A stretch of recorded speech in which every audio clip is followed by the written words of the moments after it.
जय शिवराय म्हटलं कसली शिवरायांची मावळ. आजकाल आवाज सुद्धा आहे असं राष्ट्र मेला की महाराष्ट्र मेला, मराठ्यांनी विना राष्ट्र गाडा न चाला. राष्ट्र मेला की महाराष्ट्र मेला, मराठ्यांनी विना राष्ट्र गाडा न चाला.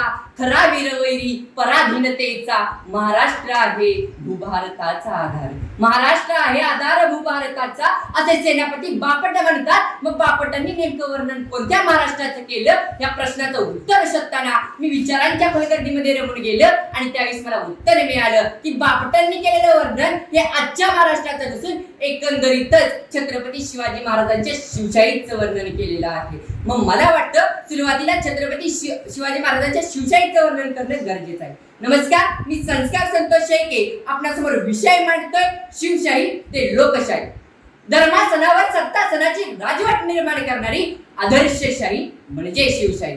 निजामशाही, कुतुबशाही, आदिलशाही यानंतर जी शाही येते ती आजची लोकशाही. आणि या सर्व शाह्यांपैकी वेगळी होती ती म्हणजे माझ्या राजांची शिवशाही होती. माझ्या राजांनी एक व्यसनमुक्त मावळा निर्माण केला, पर स्त्री माते समान हा दृष्टांत दिला आणि रयतेचं प्रजेचं स्वराज्य निर्माण केलं. म्हणून माझ्या राजांची शिवशाही ही जगात एक नंबर ठरते.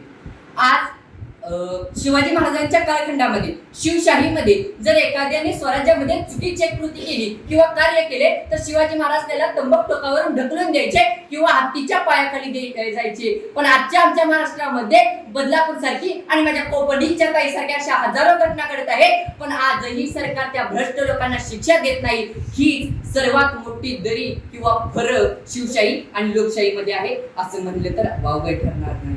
अहो, आज जर कधी एखाद्या वृद्धाश्रमात गेला, तेथील वृद्धांना विचारलं तुमचा मुलगा काय करतो, तुम्हाला उत्तर मिळेल माझा मुलगा डॉक्टर आहे, माझा मुलगा इंजिनियर आहे, माझा मुलगा वकील आहे. तर काही वेळेस उत्तर मिळेल माझा मुलगा परदेशात राहतो.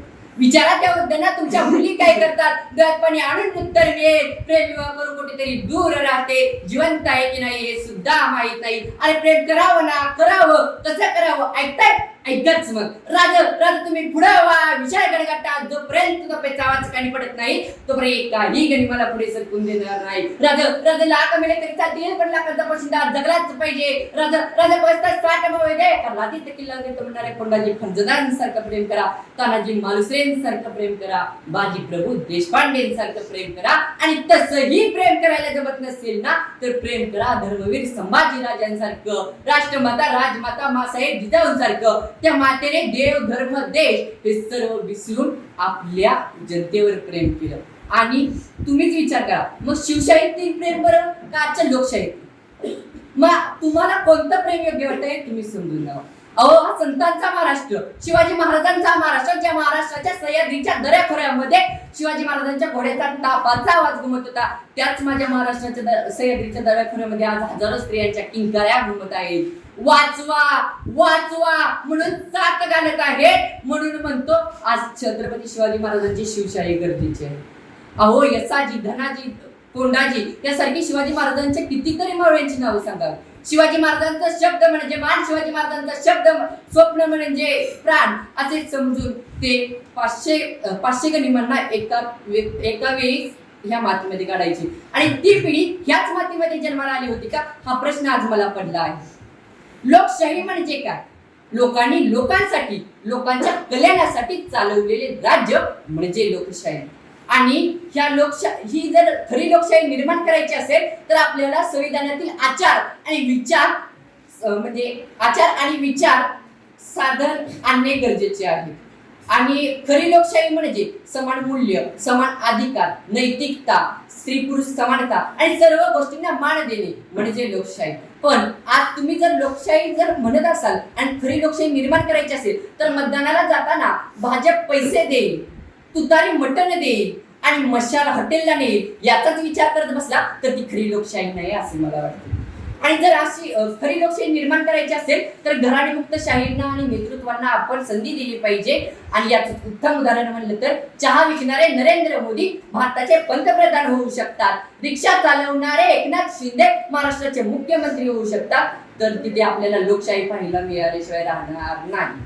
आणि शेवटी जाताना आणि व्यासपीठाची रजा घेताना मला माझ्या साखारच्या वक्तृत्व करणाऱ्या मित्राचे एक शब्द आठवते. होता तहांचं परस दररोज युद्ध, होता तहांचं परस दररोज युद्ध, तो आज कृष्ण राहिला नाही, तो आज कृष्ण राहिला नाही. अरे ही गीता कोणाला सांगू, तो अर्जुन आज राहिला नाही. अरे ही गीता कोणाला सांगू, तो अर्जुन आज राहिला नाही. भरतात दरबार इथं परत ते शिवराय आज राहिले नाही. भरतात दरबार दररोज इथं परत ते शिवराय आज राहिले नाही. अरे शिवशाही कोणाला सांगू, तो महाराष्ट्र आज राहिला नाही. अरे शिवशाही कोणाला सांगू, तो महाराष्ट्र आज राहिला नाही. जय हिंद, जय महाराष्ट्र.